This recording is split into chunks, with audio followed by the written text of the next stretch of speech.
Voilà, donc étape suivante, vous avez dû déjà commencer à réaliser le châssis, ainsi que les 4 petites pattes d'entraînement, les 2 translateurs, avec les évidements qui vont permettre le guidage, ainsi que les 2 grandes pattes. Pareillement, elles ont 2 trous oblongs qui vont permettre le guidage de ces pattes pour le mouvement vertical.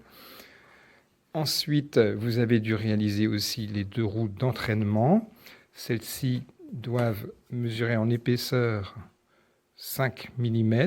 Si elles sont inférieures à 5, il faudra recoller un cercle. Si c'est plus, c'est un petit peu beaucoup. Bon, vous verrez. Et maintenant, il faut réaliser aussi le petit guidage qui va permettre l'entraînement des roues d'entraînement. Voilà. Donc, cette roue est réalisée avec des petits smileys, si vous les avez gardés, que l'on colle sur le carton, puis on les découpe. Et puis, une fois qu'on a fait les smileys, on les prend et on en redécoupe encore d'autres parce qu'il en faut à peu près 7. Voilà. Si jamais vous n'avez pas les petits smileys, vous prenez un bouchon, genre brique de lait. Ça doit mesurer environ, c'est pas bien grave. Hein. Vous voyez ici, j'ai 33 mm, ça va très bien.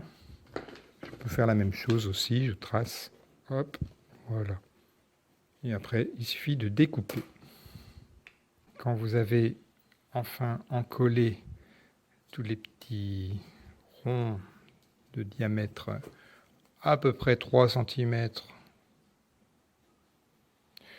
35, 34, ça peut aller.